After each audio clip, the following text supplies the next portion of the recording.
ลอยแน่อันนี้น้องบี้ขอความช่วยเหลือจากน้องน้อย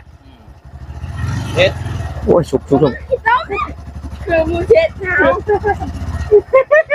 เฮ้ยตีนโหลดทำน้อยเฮ็ดบ่ขึ้นดีเลยฮะเฮ็ดไม่เป็นไรไม่พันบาทเลยลอยอะไรหน่อยเอามาดูมีเท่าไหร่เอามาดูมันหน่อยนิ้วไปแล้วยังไงแต่หน่อยบี้เลยเปน้องบี้ต่อมอบเงินให้เลยมอบให้น้องบี้ต่ออีกใส่เป้บ่หมดเลยได้ฮะเอาเด้อใส่เป้เด้อนับก่อนจุ๊บน้ำบ่เว้ย30,000 40,000 50,000 60,000 80,000 13บ่10,000แสน3แสน3ปอ130,000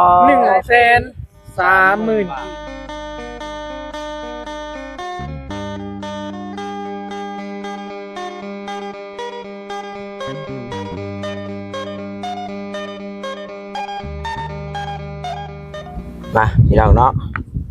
มาลุยงานต่ออันเขาพอสร้างเพิ่นก็ได้กวมเข้าไปไหนหลายๆพอกวมเข้าไปไหนหลายๆจังกะสีได้แต่มันเฉดอ่ะ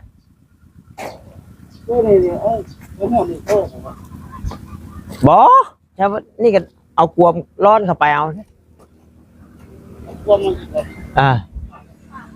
ถ้าเจ้าสิแหกจังกะสีก็เสียเวลาเอากวมเข้าไปเลยลูกเอากวมร้อนเข้าไปเลยเอาเช่นหนึ่งบ่ถ้าเจ้าสิไปเอาซับนี่บัดหลังตัวใหญ่บัดสิบ่คือได้เป็นหน่วยสิทามาชาอีกแล้วออกไปจากนี้อีกวันนี้ชุดปั้นล้มหมอ80 70เอาอันเชิงเล็กปูตอกได้จ้ะเชิงเล็กปูตอกได้พอเชิงเล็กปูตอกกับอันตัวหลังใหญ่ได้จ้ะจังเช่นนั่นน่ะหลังใหญ่เอาอีกเอาอีกตามมันนะเอามุมไหนมามันเดือดเลยจะตัดใหม่ออก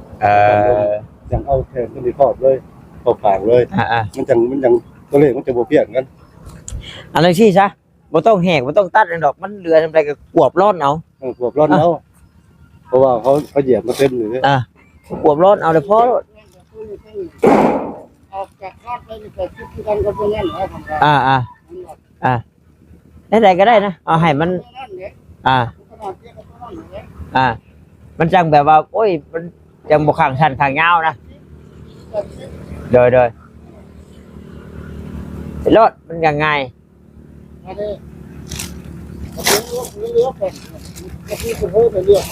เลื่อมเอาจำเจ้าสิไปเอาตัวจำเจ้าสิไปเอาตัวนี้เป็นแบบทั้งนั้นสิเคินกว่ามันบ่สิกว้างกว่ามันบ่ตัวเป็นเกณฑ์นะตัวอันแรกว่าจักเค้นอ่ะนั่นน่ะยื่นออกไปซั่นน่ะมันสาดคนหาออกไปหันไปข้างนี้เด้มียังบ่ฮู้ข้างเอาสุดใหม่สุดแท้มันตกอยู่มีสิรุดกันนั่นเอาบ่เรื่องครับบ่แล้วถ้าว่าข้างนั้น80ข้างนี้ก็ลองไล่เบิ่ง80เบิ่งสังกะสีแล้วถึงบ่สินะสังกะสีนี่แม่นสังกะสีมันเหลือก็ดึงเข้าไปไหนอีนะไม่ยังน้อยปอดเอารถมาพี่ใส่สปอร์ตหรอกนะสปอร์ตอะไรมาพี่ปุ๊บก่อนมาไว้เนาะเอาพี่น้องเลยนะยังไงก็ขอกราบทักทายสบายดีเด้อพี่น้องเด้อ FC กันเบิดสุขคนเนาะพี่น้องเนาะบ่ว่าอยู่ทางฝั่งลาวฝั่งไทยหรือทางต่างประเทศนำพี่น้องเอ้ยก็ยินดีต้อนรับเข้าสู่ช่องของเบาตาบ้านเฮาคือเก่าเนาะนี่แหละแต่ว่าตำข้างนั้น80กับข้างนี้ก็80รถว่ะมันเหลืออย่างเฮาจังไรสังกะสีย้อนเข้าไปนี่นะหน่วยช่วงว่าข้างนั้นคือยาวๆสันข้างนี้คือป้อมอย่างนี้เนาะ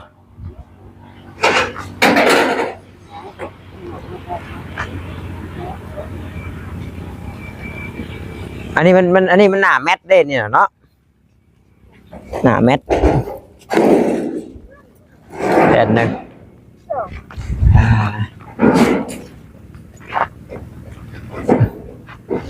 เอาเลยน้องเปิดกินข้าวไปแล้ว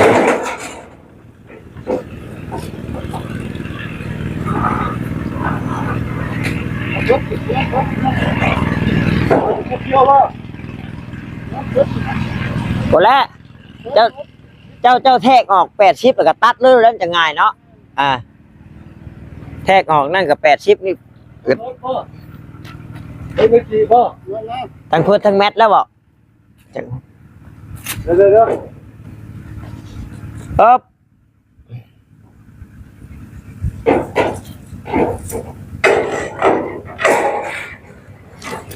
ใส่ยังเหลือจักกล้องเนาะ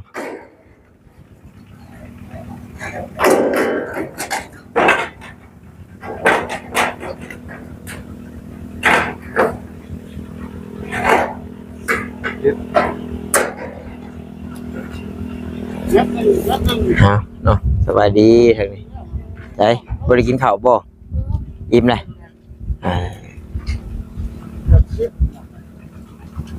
แต่มันเหลือก็ไปมุ้งข้อไก่บ่พอปูจะว่ามันเหลือได้แล้วว่ะเหลือก็ยับไปโลดว่ะ เหลือห้องน้ำอยู่ มันเหลือแล้วดีฉันบ่พอเลยนายุ่งเลยเฮ็ดหยังอยากได้รถบ่บัดนี้คือรูปคือไล่เลยหลังคาท่านแล้วอยากได้รถเลยอาทิตย์ละอันแล้วเฮ้ยเมื่อวานนี่บ่ถือช้ำเลขอ่ะเอาเลขควายเลขในทูบ คนกลุ่ม 216ฮะ บ้านน่าถือ บ่ 400 คนบ้านเฮานี่ บอกคนนั้นกลุ่มเฮา บ้านชัยเพชร แม่นบ่ใช่เพชร โอ้ ป้าเฮาได้ ดู ป้าเฮา เราเฮงอีหลีเนาะเพิ่นบ่ให้บ่จัก10จักคราวเนาะเงินเฮง จั เนาะ งว่าเมื่อถามอยู่เป็นป้าเฮาพี่น้องเฮานี่แหละ อันนั้นดีใจนำบัดนี้อ้าวพี่น้องเฮา อ้ายก็บ่แม่นเอิ้นเพิ่นป้าบ่คือละชาวนี่บ่จัก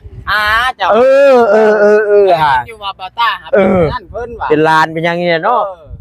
ได้ยินตัวเป็นให้เพิ่นเอิ้นอานี่ หานะบ่อยู่ เอิ้นป้า คันถึก800ล้านนี่หลายคนอยู่สิเป็นลูกเป็นหลานเพิ่นนี่ เฮาเป็นหลานล่ะ น้องน้อยก็เป็นลูกเป็นหลานเพิ่นคือกันบ่ เฮาได้ โอ้ยพี่น้องเอ้ ร้าย นทางใดตัว หลานอัน หลานทั้งพ่อบ่ ร้านทาง YouTube หลานทั้ง YouTube เนี่ยเนาะอันนี้เรื่องใดบ่ได้ยัง โอ้ยเพิ่นว่ามีเงินจังว่าพี่ว่าซั่นบ่ลุงป้าจังว่าหลาน เชิงก็สู้ๆผู้อยู่ร่วมก็สู้ โอ้ผู้อยู่รุมก็แงนกันเด้ ๆ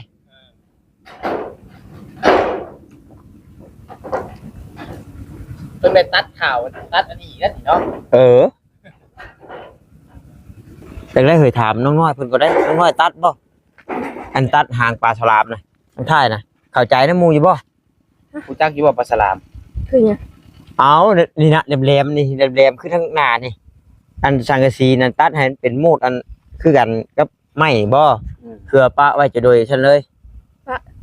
บ่ได้ก็ได้ มันบ่เข้าใจดอก ไปเบิ่งไปสิบอกไปสิบอกไปว่าแล้วสิว่า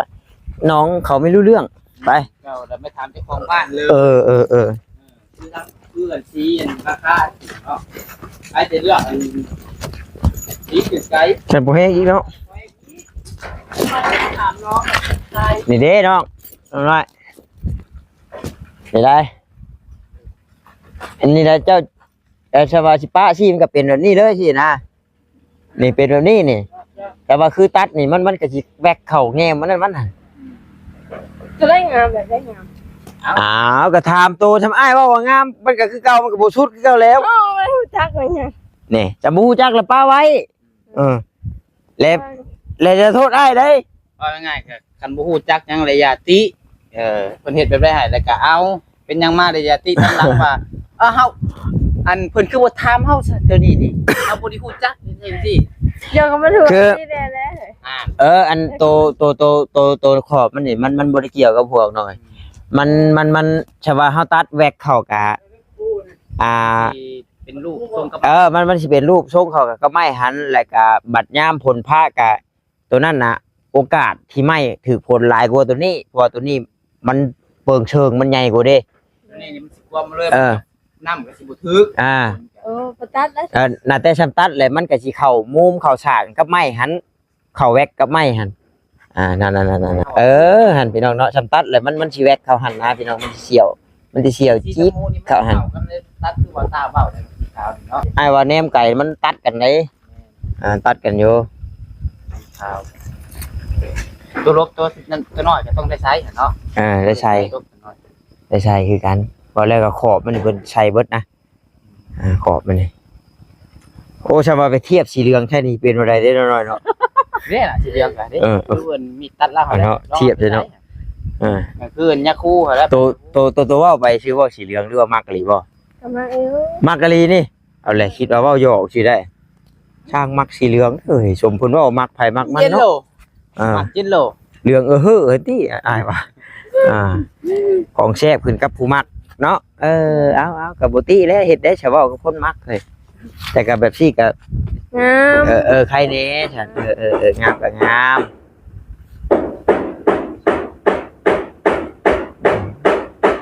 บ่แรงแต่พอแล้วสิออกมาอยู่ว่าเนาะนำบ่อยากออกมาก็ได้จะเพิ่นเอาสังกะสีขึ้นเบิด แล้วมันก็บอกนะ โอ้ยเพื่อคำเพิ่นก็สิเอาขึ้นเบิดดอกเอาจังซี่ซะเพิ่นมุงแล้วบ่แล้วก็ซำบ่อยากให้เราออกมาก็ให้เพิ่นดึงขึ้นไปไว้เทิงพุ่นดึงแล้วให้เพิ่นยิงไว้หัวท้ายแล้วก็ได้แหละสังกะสีนะลมมันเอาไปบ่ได้ดอกยิงท้ายยิงหัวกับข้างจบปาไว้เทิงพุ่นเพราะว่าขี้ขโมยมันก็สิไปขึ้นไปหันเอาอยู่เทิงพุ่นก็ได้โพดพวกมุงแตงพูดได้เฮ้ยเนาะบอกเราเด้อ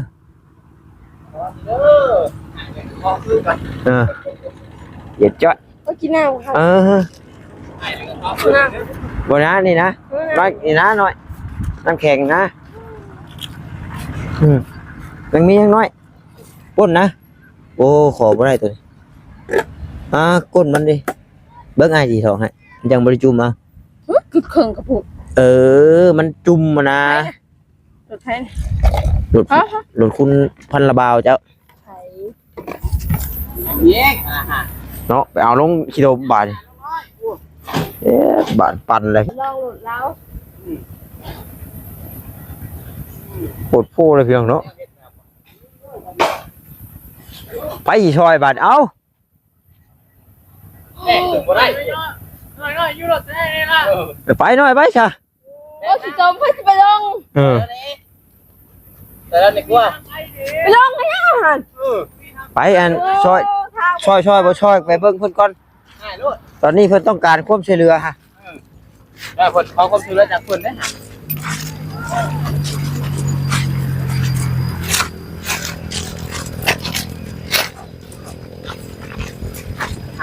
เจ้าเด้อเจ้าพี่ลุงนะ เราไปลงไม่ยังข้างกระปุกกระกวาง อ๋อใส่คันเทนาพิจิกาไทย เรียกว่า คริสเตียน มีทางเรียกเลย สวัสดีเด้อน้องเด้อ มันจะเลื่อนลงมาเลยเลื่อนบ่ เอาสบายดีท่านเนาะเช็ดบาทเฮ็ดอะไรดีบาทจมมาดิ กุ้งเลาะเลยติ โอ้น้อยครับน้อยฉัน ครับดูหน่อยกินน้ำนะ แพ้บ่เนาะบาทนี้ เอาซอกสมาสะพกได้นี่เนาะบายสะพกเลยเดี๋ยวได้ป่ะนี่มีอยู่หลายอยู่ลอยแน่อยู่หรอ อันนี้น้องบี้ขอความช่วยเหลือจากน้องน้อย เฮ็ด โอ้ยสุก คือมูเช็ดเท้า เฮ้ย ตีนโหลดทำน้อย บ่ขึ้นดีๆได้หักเฮ็ดนี่หักเฮ็ดหวานยังดีหวานเรียบร้อยหูดิเยอะล่ะนี่มาดึงโชคมันนี่ เนาะนึกกระเบกไว้ มาดึงโชคมัน โอ้ยบ้าเอาตัวเอา ดึงโชคมันนี่ก็มันขาดเลยดึงโชคเบรกยังน้ำมันขาดอีหล่าเอ้ยดึงมันหักได้ล่ะฮะดึงโชคมันปาดี้สุดน้ำแล้วดี ปึ๊บ อ้าวบ่ขึ้นดีๆบานนี้บ่ขึ้นดี โอ้เลิกเกือบได้คุ้งปานนั้นเลยเนาะจะเอาคอนเทนต์แลนหาแล้ว คนเทศแลนหาลีบาทต้องเอาเสือกดึงขึ้นแล้วบาทนี่ ได้ว่าดีหาเสียงมาโลดคำบ่อยากลงท่านเลยลงแล้วล่ะเอาชิกี้พามาเลยนะวิดเว้ย มันมือเนาะ ป้าไว้นี่แหละ เอา ไว้น้ำนี่เด้อ เช็ดบาทนี่ เสียที่หน่อยป้าไว้นี่บ่เสียที่บ่เสียท้องจ้ะตีน ขึ้นเอาดีกว่ามันนัก มันขึ้นให้จมขึ้นบ่ได้เลย เอามันจังบ่ปั่นให้เจ้าอยู่กลางเด้ แห้งปึ๊บนาทีก็ได้แล้วนาทีสบายแล้ว อืม เน็ตกูขึ้นไหนวะ ขึ้นไปอยู่หันแล้วปั่นดินก่อนช่วยได้ เอาน้อยจับอยู่น้อย ช่วยแล้วให้พุ่นไปช่วยแล้วพุ่นนะ เอาน้องเบลจับก็ได้เอามาเฮามาดึงคดชกคนละอันมาหน่อยมา ไปช่วยพุ่น เดี๋ยวหามอยู่ข้างหน้ารถเด้ออยู่ข้างที่เด้อมาที่เด้อหัวตายเฮ้ยเลย เนาะโอ้เนาะ หัวตายเลย แน่บาดนี้เนาะคือปล้มเนาะกินเนาะ โอ้เพื่อนไปเลยครับโอ้หลุดเนี่ยคันอยู่เวียดแล้วเขาบ่ฮับแล้วแบบนี้พอชิมแล้วอยู่เวียดแล้ว200,000หาติดเป็นโรคยากอย่างยากบ่ ยากมันคือยากแล้วอยู่เวียดนี่ก็โอ้บ่ไร แม่งเคยลานตับกินเนาะ นี่มันคุ้งนี่ บ่แม่นนี่บ่ บ่ฮู้ยังมันได้รถอันนี้มันลุยอยู่แล้ว รถนี่มันลุยอยู่แล้วติบอสต้องเอาใส่ตีนน้ำแน่จักหน่อย โอ้ดิคักแค่บีบาแล้วแหละ เขาเงินไหนวะซื้อบีบา พอบ่เนาะ เปิดคอได้ค่อยเขาจะไปซื้อบีรถไทยแต่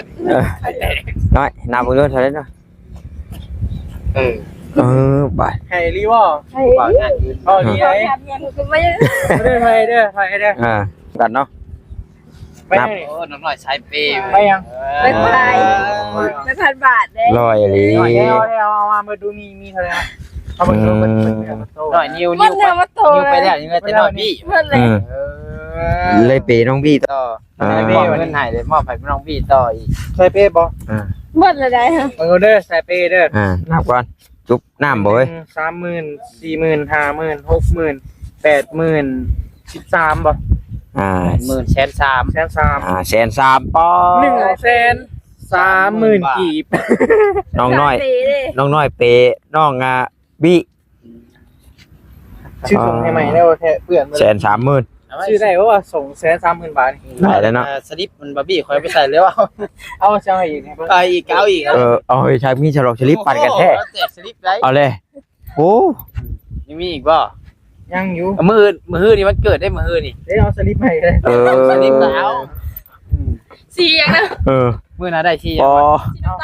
เขาคนลังหน้าเด้อของคนมันเกิดสลิป2โตเฮ้ยให้จะลำให้จะรวย ของขวัญวันเกิดให้กันสอง คนไว้ คนชลิด สลิป2โตให้เจ้าได้ถูกไว้6โตด้านเด้อโดยทำเด้อ เฮ้ยมื้อได้เฉยวันเกิดน้องน้อยนะ ไม่ต้องเกิดเดือน9พุ่น เดี๋ยวกัน มื้อได้ไม่ปาร์ตี้เลยอันมื้อนั้นเรากับถึง6โตได้ฮะจะบ่ได้บ่5โตฮะบ่ได้เลยบ่ได้เถอะบ่คืออยู่ไทยใครอยู่ไทยบ่ถึงในแอปยังว่าเขาว่าถึงเลขทางหน้า2โต2 อ่านเลขเวียดวะ 2ซื้อ6,000ซื้อ 1,000หรือก็ซื้อ5,000 เลขสุ่มเหรอ เลขตั้งใจซื้อเอาแล้วมันมีอยู่ในหัวอยู่แล้วนะเอ้ยก็แม่นเสียบี้ก็แม่นรวยรวยแล้วรวยคือก็แบบกับรวยเศรษฐีเลย ถือว่าตั้งโตได้เลยนะเนาะ เงิน2ตื้อก็ตั้งโตได้แต่บ่ถึงขั้นไว้ยังเนาะแต่ก็มีรถมีเฮือนได้เมียก็ได้เมียบ่มี ยังเบิกได้หรือว่ายังบ่อยากมี จังได๋ขอบใจหลายเด้อสำหรับของขวัญวันเกิดล่วงหน้าเนาะ2โต แต่ว่าบอบบี้คือซื้อมาที่โต๊ะนะงงตัวนี้ ว่าด้วยเพิ่น มันมีอยู่แล้วมันปะไว้อยู่นี่แล้วเราเอาเบิดข่อยบอกเราเอาเบิดเต็มมือเราบ่จะส่งไฟเลยนี่ของข่อยและข่อยซื้อมาเลยอันนั้นมันข่อยบ่มักตัวนี้ข่อยได้ซื้อตัวใหม่แม่นบ่บ่ขอหยอกก็ซื้อเอาแล้วข่อยอีหลีไอ้นี่นี่เอาแล้วมามื้อใดก็ได้สลิป วันเกิดวันเกิดบ่ได้เค้กน้องบ่ได้ ใส่พอดีบ่เลย พอดีวะอันนี้ยังบ่ฮอดมือแท้คอเค้กเด้อได้โอเคมือได้มือแท้นะแล้วนี่วันที่18ให้เลยมื้อจะมื้อได้วันที่18มื้อได้ที่18 ใกล้เด้มื้อนี้ที่25เลย26 จะหกแล้วฮะอีก2 มื้อนึงโอ้ 2มื้อแล้ว กินล่วง นี่บ่ กินล่วงหน้าเลย กินดาดบ่ไปบ่ได้เพิ่นบอกเพิ่นว่าผู้เฒ่าแก่เพิ่นว่าช่วงฉลองลงหน้าบ่ได้ อันย้อนหลังเลยได้บ่ย้อนหลังก็บ่ฮู้ ย้อนหลังได้ใครก็ย้อนหลังเลย ได้ แต่ว่าเฮ็ดกินก่อนนี่เพิ่นว่าแล้วแต่เฮาถือ ตอนนี้หน่อยเคยมีวันเกิดอยู่บ่ ใครเป่าอยู่เช่นนึงว่าใครซื้อมาเลย อ้าวแสดงว่าปีหน้าบ่ได้จิเกิดถ้าเกิดนี่เกิดนี่ เนาะเกิดปีนึง2 คำเพื่อก็ไว้ติเอ้ย พูดแล้ว พวกเกิดกินนี่ก็ได้เป็นล้าน2ล้านพอเด้ข่อยก็สิเกิดคือกันเล่นซะมามื้ออื่นเด้อวันเกิดบ่ปีนะ ข่อยก็จะเกิดได้ฉบับเลย มีแต่คนอยากเกิดนั่นนี่ เอาเกิดก็เกิดซะเจ๊ขอบใจหลายๆเด้อสลิปนี่นะเคยเติบ ใช่พี่น้องเนาะโอ้ ขึ้นมา น่ะ ไว้บ่ไปทำไมบ่ เจ็ดบาทเลย เจ็บบ่ เพื่อจิติดได้นะเว้ยซื้อกันใหม่เลยติโอ้บอต้าก็จะได้ขอตัวจบคลิปก่อนพี่น้องเนาะเวลานาทียาวแล้วได้น้อยเรื่องอย่างนี้ยังไม่ได้มีผู้ใดว่าเพิ่มบ่มาเจ็ดอยู่เป็นยังไงครอบครัวเฮือนชานชาวแม่กายมาลมไม่ได้เอาไปบ่FC เพิ่นว่าอยู่เนาะเพิ่นว่ากระบาบเราอยู่บ่ตาฉันเนาะแต่ก็บ่มีกำลังพอที่ส่งให้ไปช่วยเราฉันเนาะผู้ที่เพิ่นฮักเพิ่นแพงโดยตูสงสารเรากระบาบอยู่มีแต่ว่าเฮือนน้อยๆใกล้สำเร็จแล้วพี่น้องมื้อนี้ละพี่น้องเนาะแล้วนะบ่ฮอดมื้ออื่นมื้อฮื้อดอกโอเคพี่น้องสบายดีเด้อพี่น้องเด้อบ๊ายบายน้อยโอ้ยได้เมื่ออยู่ดอก